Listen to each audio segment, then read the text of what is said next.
Hi, I'm Dr. Raghu Athre with Athre Facial Plastics in Houston, Texas. I'm a double board certified facial plastic surgeon specializing in facial rejuvenation. So a question that I received on one of my comments on one of my videos is, why is it that surgeons don't always do a deep plane facelift? There's a lot of reasons for this, and I'm going to try and pick a few of these reasons and kind of elaborate on this a little bit more. I think we need to start first with, what is a deep plane facelift? So there's a lot of marketing buzz today about deep plane facelifts. This was really brought to the forefront a few years ago, especially when Dr. Giacono in New York started publicizing the deep plane facelift. The deep plane facelift is not something new. It was actually invented back in the 1980s with Sam Hamra back in Dallas, Texas. However, what is new is a lot of the facial anatomy developments to make deep plane facelifts much more safe and reliable. In a deep plane facelift, there's a couple of key critical things that are happening. First of all, in order to understand this, let's talk a tad bit about facial anatomy. So your face is made up of layers very similar to an onion. So you have the skin, underneath that a very thin layer of fat, underneath that a muscle layer called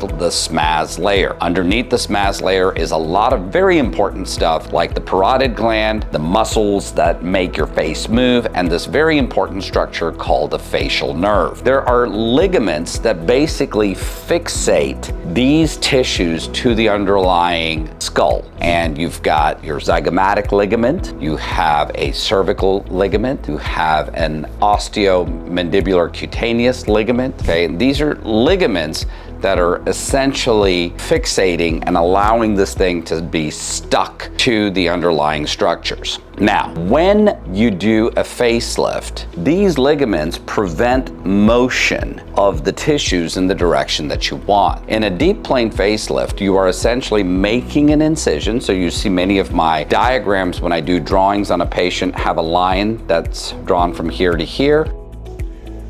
All right, so then mark your angle of the mandible right there.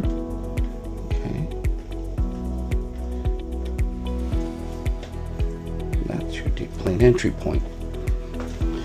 All right, let's do this side now. You've seen this line very frequently in other surgeons when they show surgical photographs, and what that is called the deep plane entry point. So you're first undermining the skin up to about right here. Then at that line, you make an incision in that muscle layer, and you're diving underneath the muscle layer, and this allows you to dissect out all of those ligaments. So once those ligaments are dissected out, you're able to move the skin and the muscle to where you need to go without any counter tension. So think about this very similar to tug of war. So if you're playing tug of war and there's a series of people on the other side of the rope pulling against you, it's very hard to win tug of war. However, if you get rid of all the people on the other side of the rope, you can very easily play tug of war. This is exactly what is happening in a deep plane facelift. So all these ligaments are pulling against you. So if you have the capacity to release those ligaments, you can then pull that skin and muscle to exactly where you want and win the tug of war battle. However, let's for 1 second go back in time. One of the things I told you in the facial anatomy section is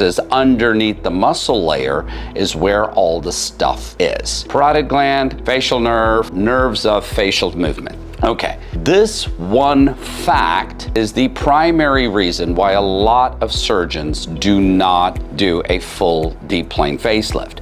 In order to do a deep plane facelift, you need to be intimately familiar with all of that anatomy, where it is, and be able to dissect it effectively, efficiently, and predictably, and minimize the risk of complications. So therein lies the biggest fundamental point to this little mini talk. So if you have not been adequately trained or you're not very comfortable with doing these things, it becomes a very, very scary endeavor very, very quickly. So in a usual deep plane facelift, as I am entering the deep plane, I can see all the structures. I was trained as a head neck surgeon. I've been in this area too numerous times to count. So therefore, I'm very familiar and comfortable with dealing with all of these structures. Now, if you haven't done it with that degree of familiarity, then all of a sudden this becomes very scary and the risks go up. For that reason, we have a little bit of an issue here. So some surgeons, what they do is they say, yeah, I'm doing a deep plane, and they make an incision in the SMAS and dissect a little bit underneath the SMAS and say, hey, yes, that's a deep plane because I went underneath the SMAS. That's not the full story. The full story, if you really want to do a deep plane facelift, you need to be going all the way underneath the deep plane. So in almost every deep plane facelift that I do, or actually every deep plane facelift that I do, I am able to take my finger and push all the way, touch the nose, and make this sweep without any obstruction. So there is nothing playing tug of war against me. I recently did a patient who had had surgery previously, was unhappy with the results, and we did a revision facelift on her, and her prior surgeon had told her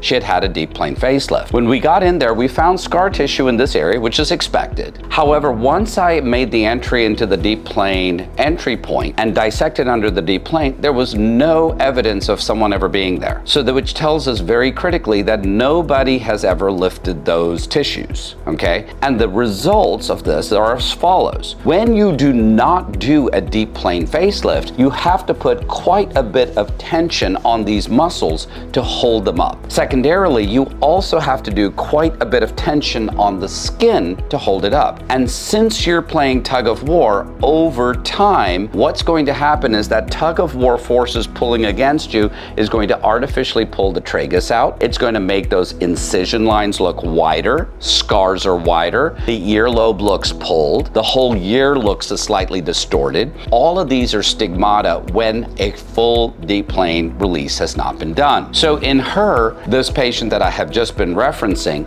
once I made the incision and I just opened the skin, lifted the skin from its attachments, there was automatically a gap of approximately over a centimeter. So that is how much tension was put on that skin to close that incision. So our patient here, one of the things that she always complained about, she said everything feels so tight and it feels so pulled when I move around or do anything, okay?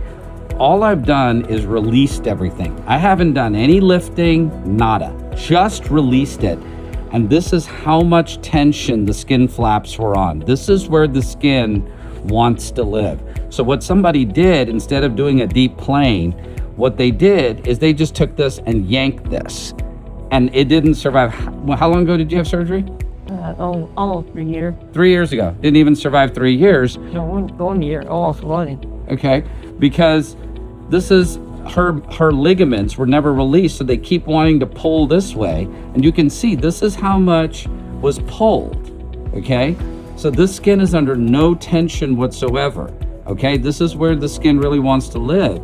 So when we release all the ligaments, you'll see how much excess skin we have, and then we'll be able to close this without tension, so there's no tension on the skin, okay? But, you know, I thought maybe, I didn't know if I believed her 100%, but she was absolutely right. Look at, this is how much tension that skin was on. Okay, all right.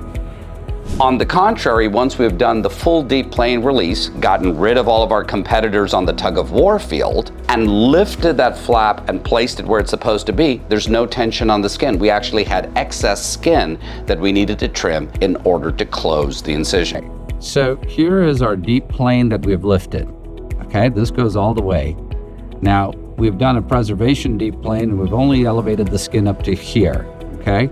Now, in the prior video, we saw that there wasn't enough skin, but now look, when I lift all this and she smooths the skin, we actually have excess skin. So this is what was not done. And look at the corner of the mouth. Look at the whole jaw, corner of the mouth, and the cheek. I can put this face anywhere I want. Okay?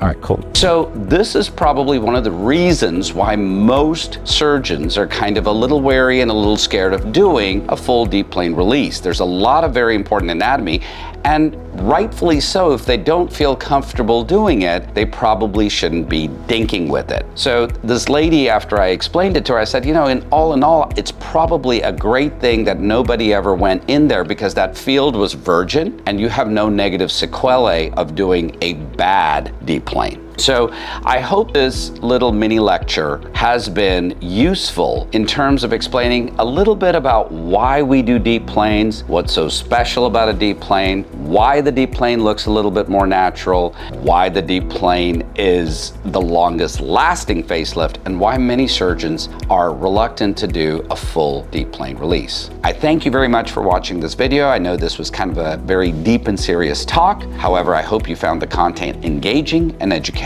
If you like this video, please give me a thumbs up, hit me a subscribe and a like. If you've got questions about this, please contact us on our DMs, contact us through our website, or give us a phone call. We look forward to hearing from you. I'm Dr. Raghu Athre, Athre Facial Plastics, Houston, Texas, thanking you very much for watching this video.